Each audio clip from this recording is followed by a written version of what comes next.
Em nome do Pai, do Filho e do Espírito Santo. Amém. Então estamos na terceira parte sobre o caráter que imprime alguns sacramentos. E depois dessa parte vai vir sobre cada sacramento em particular. Então a questão 545. Quais são os sacramentos que se podem receber uma só vez? Os sacramentos que se pode receber uma só vez são o batismo, a confirmação ou crisma e o sacramento da ordem. E aí vamos ter a razão. Por que esses três sacramentos, o batismo, a crisma ou confirmação e ordem, só se pode receber uma vez? Esses três sacramentos, o batismo, a confirmação, o crisma e a ordem, pode receber-se uma só vez porque imprimem caráter. É assim. Esses sacramentos só podem ser recebidos uma só vez quando eles foram válidos, obviamente. Se alguém foi batizado invalidamente, isso é muito possível de acontecer. Então, não é que se batiza novamente, ele vai ser batizado direito. Agora, se alguém foi batizado validamente, seja na fé católica, seja em algumas seitas que batizam direito ainda, por exemplo, a Igreja Cismática Ortodoxa, se algum russo se converte para a fé católica, não precisa batizá-lo novamente, porque à margem de suas heresias e cismas, eles batizam validamente as pessoas. Então, não se batiza novamente, porque toda vez que esses três sacramentos forem válidos, eles vão imprimir na alma um caráter. Nós vamos ver o que quer dizer esse caráter. Agora, quando eles foram dados duvidosamente, nós não podemos ter dúvida, principalmente do batismo e da ordenação. Do crisma, quando temos, isso não vai atingir a nossa condenação, a salvação eterna, ou nos levar para a condenação eterna por não ter crisma. Agora, uma pessoa não batizada ou batizada duvidosamente não pode ter dúvida se é ou não filho de Deus e ter um grande ponto de interrogação. Ou um sacerdote, foi ordenado ou não foi ordenado? Não sabe. Não pode ter dúvida ao subir ao altar todas as manhãs e pode ser o Nosso Senhor que ele consagrou, ou pode ser que não seja. Pode ser que os sacramentos que ele deu foram válidos, pode ser que não foram válidos. Ele não pode ter essa dúvida. E os senhores, muito menos ao aproximar-se do sacerdócio, não podem ter dúvida do sacerdote se é ou não padre. É um absurdo. É realmente constrangedor e danino. Então, quando se tem dúvida, nós temos que sair da dúvida. Ninguém pode falar, eu acho que estou batizado. Esse acho não serve para nada. Nós temos que ter certeza. Aí o que nós fazemos? Perguntamos para os nossos pais, os padrinhos. Se olha fotos, tem padres que em certas épocas ou de certos lugares que são muito liberais, inventaram muitas estupidezes, originalidades. Por exemplo, um joga água e o outro diz as palavras. Essas estupidezes que inventam, invalidam o sacramento. Então, bom, se ao ver que foi tudo feito conforme sempre foi feito, não temos razões para duvidar. Agora, se temos uma foto que aí jogaram uma água de rosas, não dá para ver pela foto. Mas alguém falar que foi feito, o padre jogou a água, o padrinho dizia as palavras, se nós sabemos disso, nós temos certa dúvida e se conserta isso daí. Agora, se foram válidos, jamais podem ser recebidos novamente, porque é uma irreverência grave. Agora, se são duvidosos, nós temos o dever de sair da dúvida. Isso serve para o batismo, é necessário para a salvação, e para a ordem sagrada, se for o caso de um sacerdote que tenha dúvida do seu sacerdócio. Isso pode acontecer, inclusive, na tradição, hein? Pode ter sido sagrado bispo ordenado padre por um bispo que estava com os juízos meio afetados pela, Alzheimer. Naquele momento, deu pane no bispo e ele não sabia o que estava lendo e balbuciou algumas palavras na fórmula essencial. Então, Se pode duvidar, pode ser o rito tridentino, maronita, melquita, todos os ritos. Se falhar na matéria, fórmula, intenção ou ministro, aí o sacramento foi inválido, ou se pode pelo menos duvidar da dúvida da qual estamos obrigados a sair. Aí se tem essa dúvida e fica essa dúvida depois de uma pesquisa diligente, o que é feito?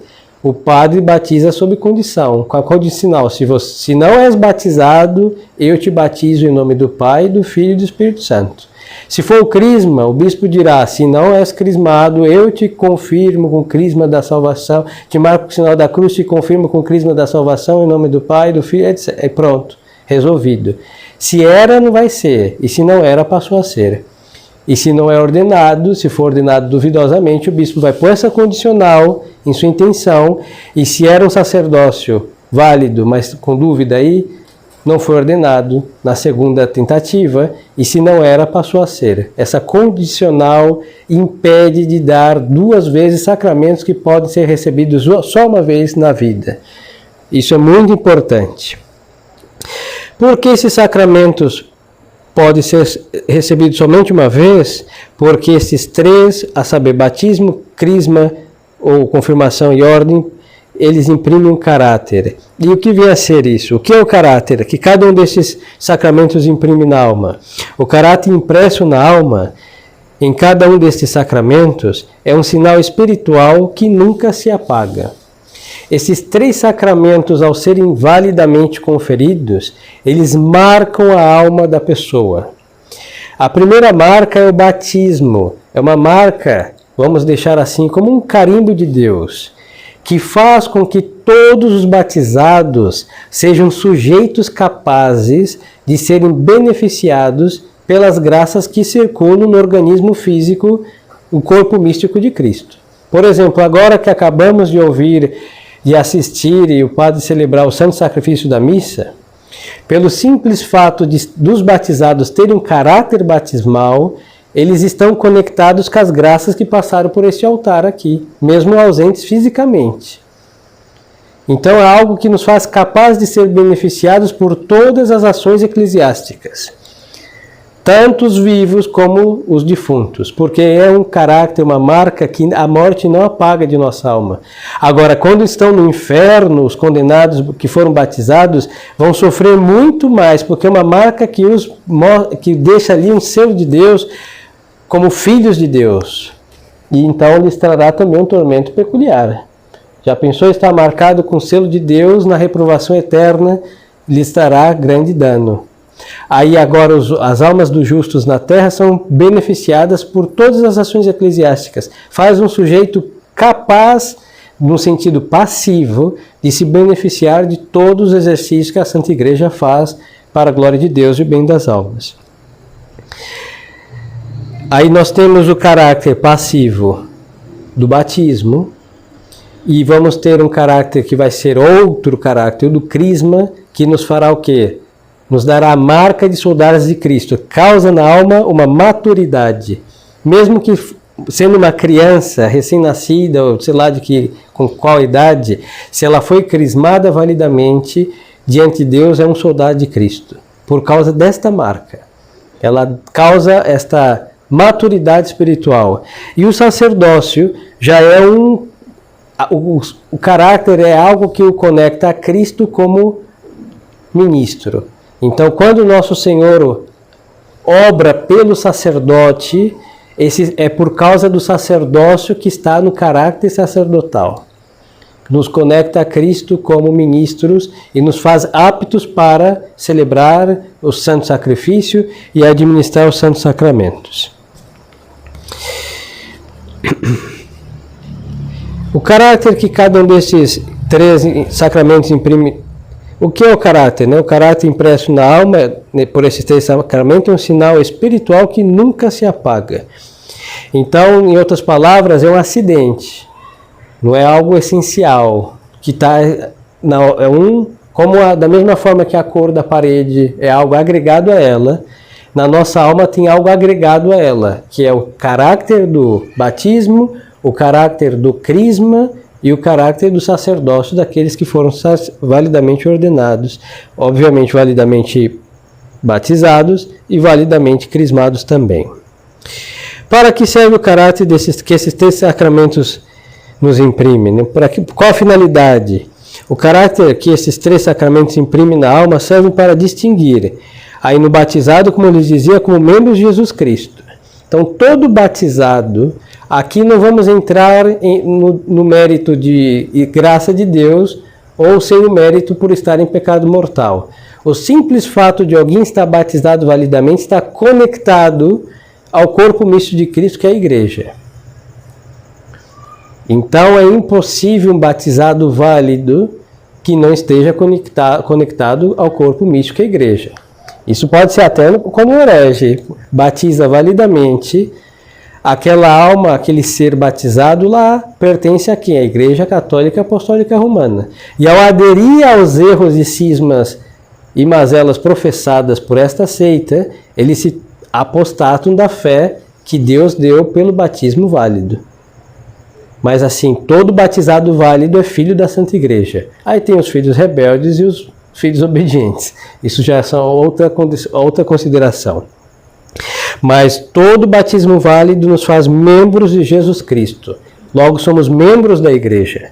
E membros, nós não somos a igreja, não? Somos membros porque o corpo inteiro, cuja cabeça é Cristo, corpo místico, cuja cabeça é Cristo, e esta é a igreja em sua totalidade. Então, somos membros dela pelo batismo que nos dá este caráter, nos conectando aos demais membros deste corpo místico que é a Santa Igreja. Na confirmação, este caráter nos marca como soldados e na ordem como ministros.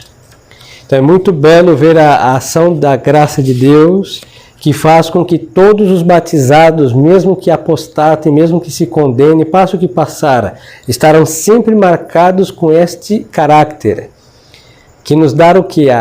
É passível diante das ações eclesiásticas, mas nos dá o poder de ser beneficiado por todas as ações que a igreja faz. Obviamente não estando em pecado mortal. Então uma alma que não está em pecado mortal, está batizada, seja feita, não sei, uma oração de um breviário de um padre, a uma missa privada ou solene, isso beneficia toda a igreja. E ao beneficiar toda a igreja militante, todos os batizados que aqui estão na face da terra são beneficiados. E também beneficia a igreja purgante. Todos que estão no purgatório também têm o seu caráter batismal. Por isso podemos oferecer sacrifícios por eles e orações, porque são membros do mesmo corpo que nós, mas num estado diferente. Nós estamos na terra e eles estão no purgatório. E também dá glória aos santos do céu, porque também estamos conectados pelo mesmo caráter que os faz igreja triunfante no estado final que esperamos chegar, que é a glória do reino dos céus. Então, por esses caráteres, todos estamos, falando de cada batizado, estamos todos conectados à Santa Igreja e a Cristo nosso Senhor. Os santos do céu, os justos da terra e aqueles que também estão lá no purgatório.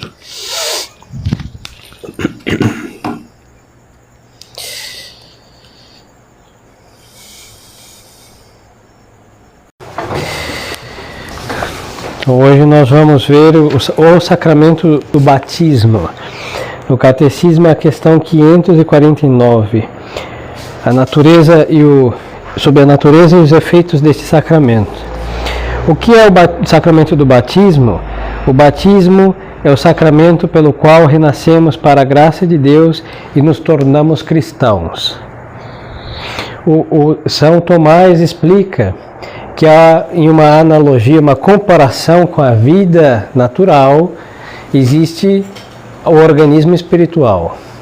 Então nós, numa concepção de um ato conjugal, fomos concebidos. Depois dos 9 meses, 6 ou 9, nossa mãe nos deu à luz.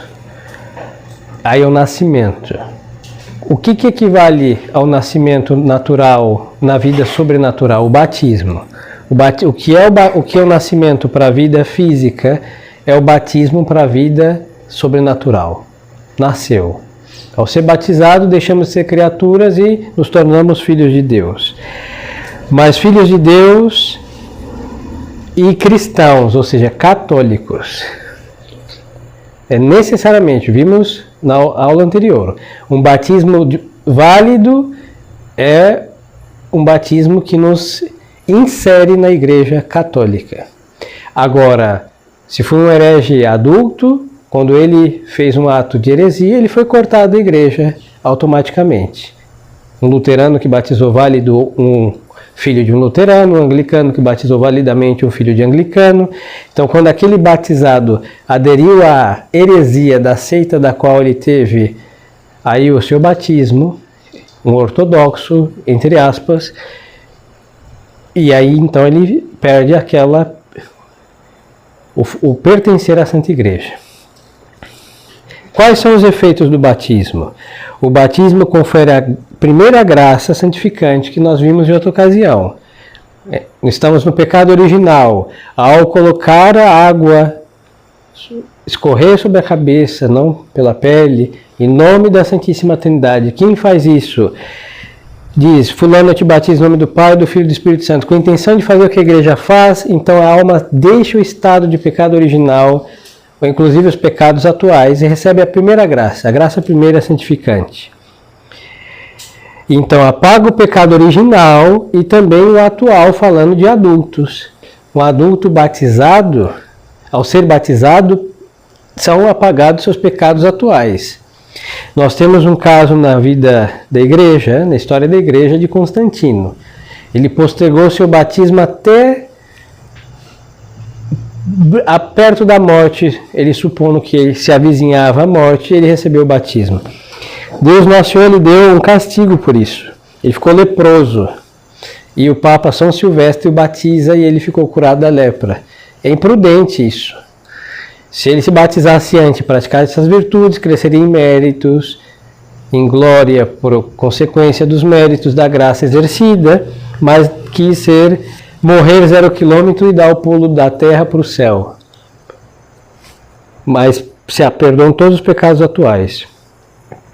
Perdoa toda a pena por eles devida. Então uma pessoa batizada com boa vontade e boas disposições fica totalmente perdoada das culpas e também das penas. Assim que se morre depois do batismo, se tem essa graça, ela vai para o paraíso. Imprime o caráter de cristão, que nós vimos, faz-nos filhos de Deus, membros da igreja e herdeiros do paraíso. Então são os direitos do batizado: filhos de Deus, filhos da igreja e herdeiros do paraíso. E torna-nos capazes de receber os outros sacramentos. Quem não é batizado não é capaz de receber a absolvição dos pecados na confissão, não é capaz de receber a Santíssima Eucaristia que produza frutos na sua alma. Por quê? Porque é o pão dos fortes. Supõe que seja filho de Deus para viver da vida de Deus, do primogênito do Eterno Pai que nós recebemos na comunhão. Se uma pessoa não batizada comunga, não tem efeito em sua alma, porque o que a capacita para essa assimilação que Cristo faz daquele que comunga é o sacramento do batismo. O crisma seria inválido, o sacerdócio também, a extrema-unção também, e o matrimônio válido como contrato natural para pagãos, já vimos isso, e depois, quando se torna um cristão, aí vem o sacramento do matrimônio. Qual é a matéria do sacramento? Aqui vamos ver o que? O que eu preciso para batizar? Qual é o elemento que se usa para administrar esse sacramento? A matéria do sacramento do batismo é a água natural que se derrama sobre a cabeça do que é batizado de maneira que escorra. Então é água de bica, de mar, de fonte, de rio, de doce salgada. E não está dizendo que é água benta, não está dito isso, hein? Então é qualquer água natural. Com barro pode ser, não deixa de ser água. Obviamente se busca mais limpa. Agora, água de coco não serve, suco, tangue, tampouco. Guaraná Jesus, pelo nome que leva, tampouco serve. Não serve, hein? Porque isso é um líquido, não é uma água. Agora, a água, independente dela. Se for benta, água benta, se tiver a mão, mas não é necessário para esse sacramento a água ser benta, para validade. E tem que se derramar de modo que se escorra. Isto é um drama, gerar um pouco de escrúpulos, isso é um drama para as mulheres que têm bastante cabelo. Eu conheço casos que tem pessoas que têm tanto cabelo e foi batizada adulta, graças a Deus, porque lembram que tinha tanto, quase um capacete de cabelo, né? Para nossa inveja, que somos careca, podia doar uns folículos por aí, de tal modo que foi batizado e a água não tocou o couro cabeludo. Ou seja, não foi batizado. Porque não é molhar a cabeça. Batismo não é umedecer o cabelo, é lavar. Então tem que, normalmente o sacerdote, quando estudou teologia, ele vai ver que ele vai ter que pôr a criatura, quando é cabeluda, de lado, e vai pôr a esguichada de água na testa para que escorra. Tem que ser fora dos padrões ter uma cabeleira na testa, né? Isso é possível. Mas é possível fazer com que escorra na pele do sujeito. E quando recém-nascido tem pouco ou quase nada de cabelo, na cabecinha mesmo, de tal modo que vai molhar o couro cabeludo e vai escorrer. Porque tem que significar o lavar, escorrer na água, e assim vai remover, o que significa vai produzir, vai remover o pecado original da alma do batizado. Qual é a fórmula do sacramento? Ou seja, o que se diz ao jogar água na cabeça do sujeito? Se diz fulano, se dá um nome. Quando se tem o nome de, sei, Hitler, ou o nome, sei lá, de quem, Lutero, se põe o nome de um cristão, pelo amor de Deus, hein? De um santo. Não altera a certidão de nascimento para os homens, mas para Deus sim. Vai chegar no paraíso alguém com o nome digno de um filho de Deus. É verdade que ambos foram batizados, mas pela vileza da vida que levaram, então são indignos de transmitir esse nome. Então se coloca José, sei lá, Pedro, Paulo, Filomena, Anastácia, Luzia, o nome que os senhores quiserem. Fulano diz, eu te batizo em nome do Pai, joga um pouco de água. Em nome do Filho, um pouco de água. Em nome do Espírito Santo, e ponto final. Não se diz amém. Se disser, não invalida, mas não se diz. Quem pode batizar? Ou seja, quem é o ministro? A quem compete batizar? Batizar compete, por direito, aos bispos e aos párocos. Difícil ver um bispo batizar alguém, mas por direito a eles. Eles delegam aos outros sacerdotes, os párocos. Mas, em caso de necessidade, qualquer pessoa pode batizar. Seja um homem, seja uma mulher, até um herege ou um infiel, contanto que realize o rito do batismo e tenha a intenção de fazer o que a igreja faz. Então, qualquer pessoa, se passa um muçulmano e tem um estudante do catecismo que foi atropelado, ele pode dizer ao seu fulano, pega essa garrafa de água mineral, por favor, joga na minha cabeça dizendo, não sei, Pedro, eu te batizo em nome do Pai, do Filho e do Espírito Santo, enquanto disser, jogue 3 vezes e põe a intenção de fazer o que a Igreja Católica faz. O muçulmano jamais crê no que cremos, mas se ele aceitar e fizer com essa intenção, aquele catecúmeno deixou de ser tal e passou a ser um filho de Deus. Se ele tiver a dita de morrer, vai diretamente para o paraíso. Então, qualquer pessoa pode batizar. Aqui eu vou fazer um comentário. Tem que ter cuidado, porque, como todas as pias são capazes de batizar, às vezes alguns fazem de modo imprudente. Se nós conhecemos crianças nascidas no seio da heresia do cisma, por exemplo, um evangélico protestante, que nós sabemos que eles vão esperar até um dia, aos 15, 16, 14, sei lá quantos anos, quando eles quiserem ser batizados, então os católicos, principalmente avós, tios próximos, sabendo desse abuso que fazem, então vão lá na torneira da cozinha e batizam a criancinha. Ninguém sabe, só Deus viu, está tudo resolvido. Parece ótimo. Ou quando a tia for dar banho na criança, já pega a banheira lá, 3 imersões e pronto. O heregezinho, pobrezinho, virou um santinho. Resolvido. Quando esse sujeito crescer, se Deus não intervir, ele vai aderir à heresia do pai e vai ter o grande pecado da apostasia. Então isso não se faz. E depois, os pais têm a pátria potestade sobre seus filhos, que deve ser respeitada. Então não posso pegar um filho de um judeu, de um muçulmano, de um protestante, as babás, né, só porque trabalham lá, foi dar banho, batizou todo mundo, está muito bem. Se eles fizerem o favor de morrer, eles vão direto para o paraíso, antes do uso da razão. Aí ela vai ter, Deus consertou, escreveu certo por linhas tortas que a babá aí agiu com imprudência. Agora, se essas crianças estiverem com perigo de vida, a morte segura, um câncer fatal, um parto do qual só um milagre pela... A pátria potestade é importante, mas a salvação eterna é muito mais. Então não é que vamos atropelar os pais, vamos cumprir a finalidade da vida de todos os homens, que é chegar até Deus. Então se batiza aquelas criaturas. E rezar que elas partam para o paraíso. Aí os senhores terão um santo no céu que intercederão por senhores para sempre. Isso é muito bom para as enfermeiras que andam nos partos por aí.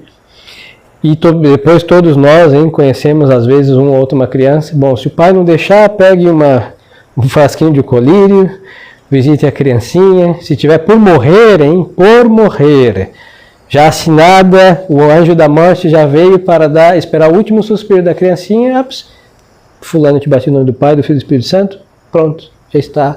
E ela partindo, parte para a eterna glória diretamente. E uma gratidão eterna, e teremos um santo que intercede por nós no céu. Mas tem que estar em perigo de morte. Ou, caso contrário, os pais consintam. Pode acontecer. Supondo uma graça ou um milagre de Deus, mesmo certos católicos, aí chame um sacerdote, tendo a mão, se não tiver nenhum sacerdote, pode batizar aquela criança sem nenhum problema, será válido. Aí se a criança faz o favor de viver, o padre vai completar o batismo. Normalmente nós perguntamos como foi feito, que às vezes a pessoa ficou tão nervosa, e sei lá, esqueceu de um nome de uma das pessoas da Santíssima Trindade, tremeu tanto que a água caiu na touca da criança, na roupinha de frio, e foi mais um asperges do que um batismo. Pode acontecer, mas fazendo direitinho, sem nenhuma originalidade, usando água de verdade, dizendo as palavras, está batizado para sempre. Só existe um batismo, se foi feito assim, não tem quem possa anular isso daí. Aí o padre vai completar com os exorcismos, insuflações, entregar o sal, a veste branca, unção com santo crisma e a unção com óleo dos catecúmenos e tudo isso que os senhores já conhecem para dar os sacramentais que vão dar muitas graças para este batizado viver o que ele acaba de receber. Se houver necessidade de batizar uma pessoa que está em perigo de morte e estiverem muitas pessoas presentes, quem é que deverá batizar? Essa resposta é porque na sociedade existe uma hierarquia. Então deve-se respeitar isso. E o catecismo vai responder: se houver necessidade de batizar alguém em perigo de morte e estiverem muitas pessoas presentes, deverá batizá-lo o sacerdote. Obviamente, tendo um padre, os senhores não precisam batizar. Chama o padre, mesmo se for de urgência. Na sua falta, um eclesiástico de ordem inferior. Se tem um seminarista, aí chama o seminarista. Falando de modernismo, é melhor chamar a senhora do apostolado da oração, que vai saber muito mais batizar do que um seminarista. Porque hoje, acho que nem sabem que pode batizar em caso de urgência. Mas então, na sua falta, um eclesiástico de ordem inferior. Na falta deste, o leigo, de preferência um homem, a mulher. Então, se tiver um senhor instruído, ele que batiza. E se não tiver um senhor instruído e só uma senhora instruída, essa senhora batiza sem nenhum problema. A não ser que a perícia maior da mulher ou da decência exija o contrário. Por exemplo, pode ser que uma mulher esteja em estado de uma enfermidade tal, o seu corpo exposto à nudez, tendo um senhor, mas a circunstância pede que uma senhora vá e batize a criança. Que intenção deve ter quem batiza? Quem batiza deve ter a intenção de fazer o que a Santa Igreja faz ao batizar, ou seja, de fazer o que Cristo fez, o que os apóstolos fizeram, de tornar aquela pessoa um filho de Deus e da Santa Igreja, e isso basta para que tenha a intenção de batizar validamente.